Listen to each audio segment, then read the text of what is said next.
goes it, everybody? I just completed Horizon Forbidden West, and I felt compelled to make a review. Now, this game, I liked and didn't like it. I was disappointed in some areas, and then happy in other areas, but mostly disappointed.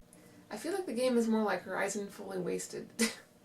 Like, there was a lot of things that I think could have been done better, but before I get into this, I want to say that if you like the game or love it, more power to you. That's great. You don't need my approval to like it, Just because I don't like it that much doesn't mean anything, I'm just sharing my thoughts.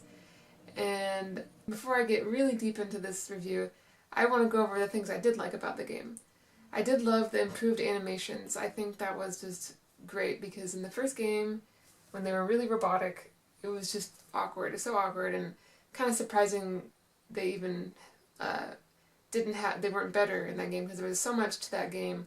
I really liked the first one. I did like it more than the second one.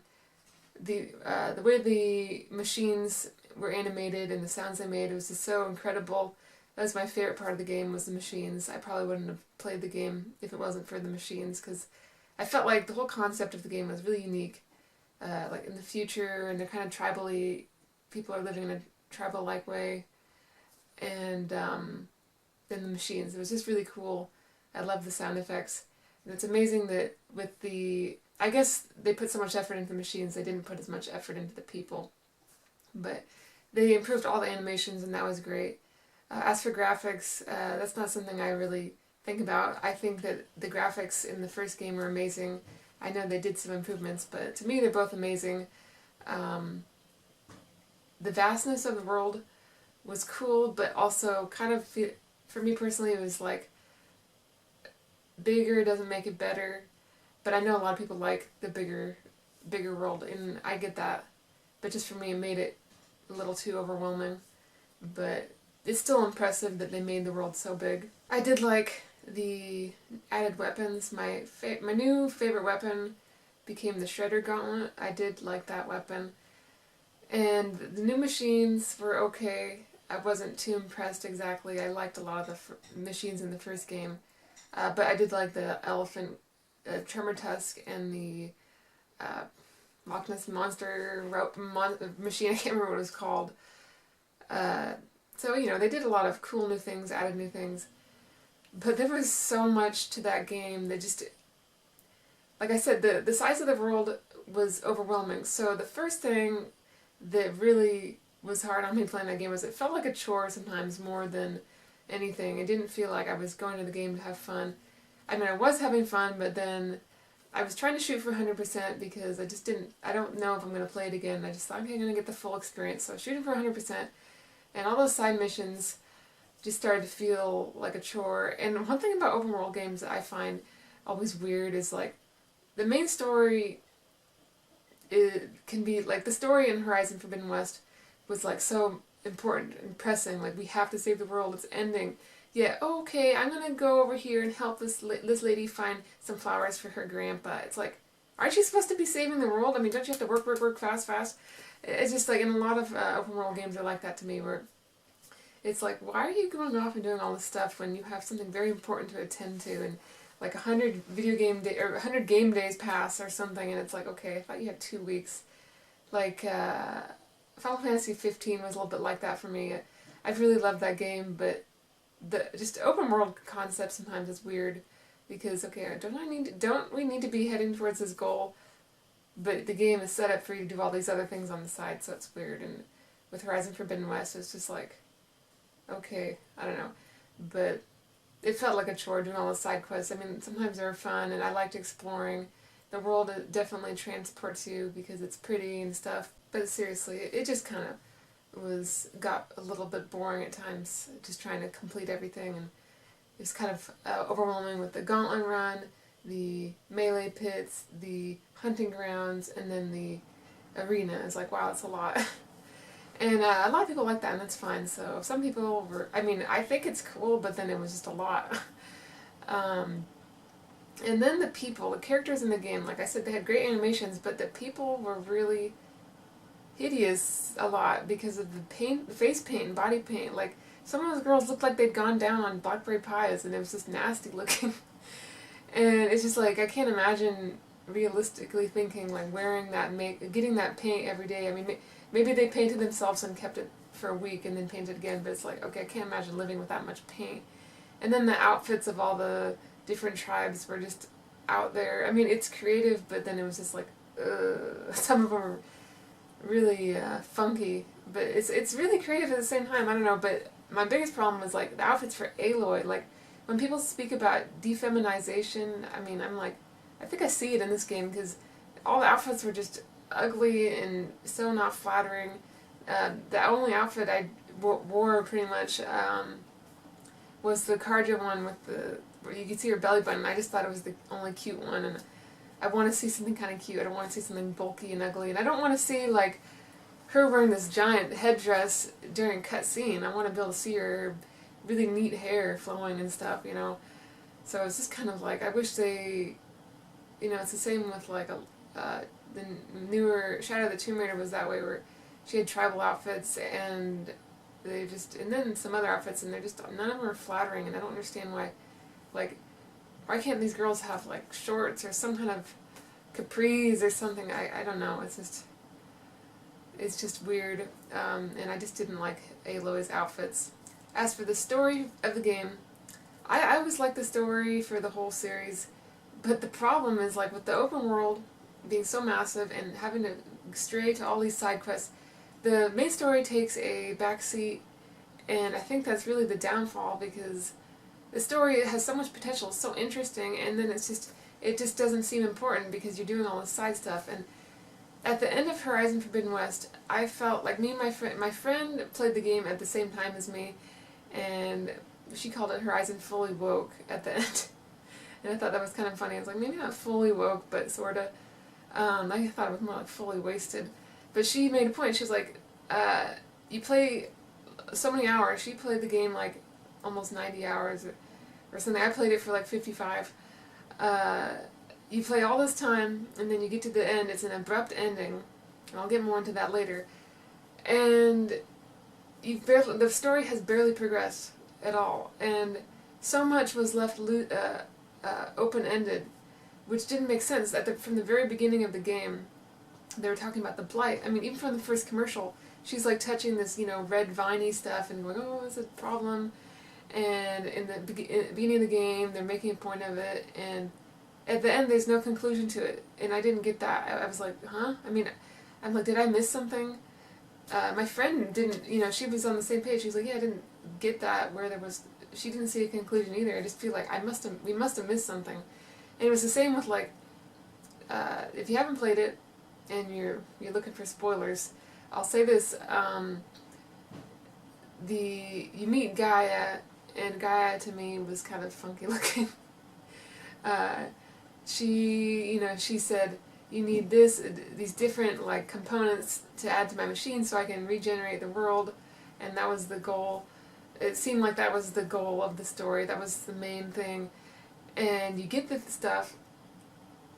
And I feel like there wasn't really any conclusion to that either, because there was the Zenith, which, if you don't know, haven't played it, and you're here for spoilers, those were the people who kind of did a lot of stuff on Earth and then left to a different solar system or something. I can't explain it. Probably not going to explain it accurately. But these Zenith people are like these immortal people with all this technology, and they came down to Earth, and the story switched to them, and it felt like, okay, well, what about saving the planet? Because Aloy seemed to get it done, but there was no like big celebration that I noticed, big conclusion to that. It just went over to the Zeniths, and suddenly that was the most important thing, and it just seemed kind of strange, and it just kind of like shifted, and it wasn't a good shift. I feel like they should have concluded the blight, which it just didn't make sense. Seemed like the main thing at the beginning, and then saving the world, and then suddenly it was the Zeniths, and then the Zeniths, it was about destroying their base because they were going to destroy the planet, or let Earth get destroyed or something. And Aloy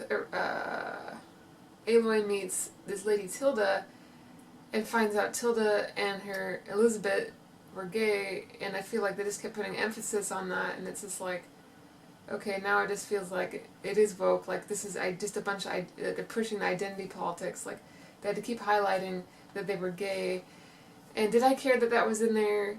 Yes and no. I mean, it's like, whatever, you have the right to make your story the way you want to, but then it felt kind of like it was forced, like it was just shoehorned in there. And throughout the whole game, like a few of the side missions kind of had hints of like, oh, I'm gay, and my friend noticed more of it than me. She said there was a character who was complaining about not being able to wear the opposite sex armor, and I'm like, I probably missed it because I skipped through some of the talking, and I was just like, okay, it's just when people whine about that, it's like whine about not being able to cross dress. I'm just like, okay, the world is ending and you're complaining about that. I mean, talk about ungrateful, and they had to put that stuff in the game. It's just like, just eye roll. So I just felt like there was some identity politics in there that just kind of were out of place and kind of forced a little bit. And it just makes me think if they put that much in the game, I mean, it wasn't a lot, but it was enough to notice. And if they put it in this game, what are they going to put in the next game? They're probably going to make Aloy gay or bi or something. And it's like, I wanted to see her be with Aaron when I played the first game. I thought they were kind of cute. And then they had to make him really annoying and jerky and kind of like this drunk nobody likes in this Horizon Forbidden West. And I was just like, okay, now it looks like we've got some white man bad themes here. And of course they put a lot of emphasis on Varl, which was fine. I thought he was cool. But then it just felt like they were like just trying to make the white man bad, and they put so many black characters in the game, and that's fine, but at the same time, like, realistically speaking, in the future, I think this is like, let's see, 1,000 years from now, I think that people, like where I live, I see tons of interracial relationships, and I just think that in 1,000 years, there's going to be fewer purebred people. There's going to be more mixed people. And that game had just so many full black people, and it's just like, okay, maybe you should have made the story in Africa if you wanted that many black characters. I think that would have been interesting to make a story that takes place in Africa. Like, I think there hasn't been enough stories that take place in Africa. I mean, I enjoy watching movies that take place in Africa, and I think that if Horizon story took place in Africa, that'd be interesting. There'd be some really cool landscapes and probably some cool robots, because, I mean, it would make more sense, too, with the tremor tusk, because elephants are in Africa. A lot of cool animals over there. I think that it would have made a lot of sense to have the story take place over there, and if they wanted to really, push, like, all these black characters, it would have made more sense. But, like, in America, I think in the future there's going to be more mixed people. But there's just always purebred people, like Asian, black, and white. And, I don't know, I think there'd be more mixed races in the future. Because people aren't racist, people fall in love with people that are opposite or different races, and people today like to push that people are racist, and it's just stupid. It's like, half my family's black.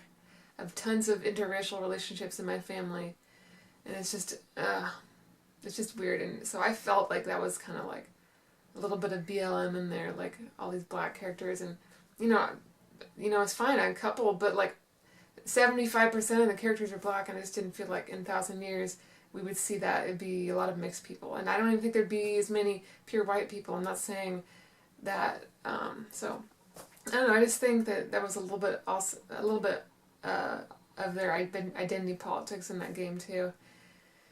But I'm not saying it ruined anything. I thought the game was still okay, but I definitely don't like it as much as the first, and I think that it did have its issues, especially with the abrupt story ending, where, like I said, the whole thing, Aloy didn't really do much to progress the story, and, there was no conclusion to the plot, so it's like, okay, did you save the world or not? I mean, it kind of looks like you did, but the abrupt story ending where it's like they just kill the Zeniths, and then they find out there's the Nemesis entity coming to Earth, and it didn't really make sense, because it's like, is it coming here to destroy Earth, or I don't know. I felt like, I mean, it's okay. I like that, they got more to the story, but then it's like, okay, they're really stretching it, And I think a game like this could get old fast. Like if they make a whole nother game that's as hefty as Horizon Forbidden West, it might. I don't know if I would wait before I get it, and that's even if I'm interested. I would definitely not buy it new, and it's just, I don't know. I think that they're stretching it a little bit, milking it, and I know they do that a lot with everything these days, but I don't know. I wish there would have been more of a conclusion to it. Like, I don't know. Sorry, I'm just ranting. But it's just like I have mixed feelings about the thing. It's like I like it and don't like it. So yeah, this is just my thoughts, and just had to talk about it. I feel like I've heard that some people get the game and they don't even finish it because it's just kind of too long. So here I'm telling you how it ends, and it's weird because they wait until the very end for that woke bombshell about Elizabeth is gay, so it's kind of interesting. They leave it till the very end. It's like, why do they leave it towards the end? Because they're scared you're not going to want to play it if you see it at the beginning? I don't know. And then the other thing was that I don't get these people, because Tilda was one of the Zeniths, and she ended up going full mental, and she was actually the main boss, and you had to kill her. And then, like, what is this message? It's like, are you pro-gay or anti-gay? Or are you secretly saying you hate yourself so... Because it's just weird, I don't know. It's like, okay. That's what they do a lot, too, is, like, they make gay characters, and then they end up being kind of psycho a lot of times, I feel like. Like, with Last of Us Part 2, it's like, okay, she's not pleasant.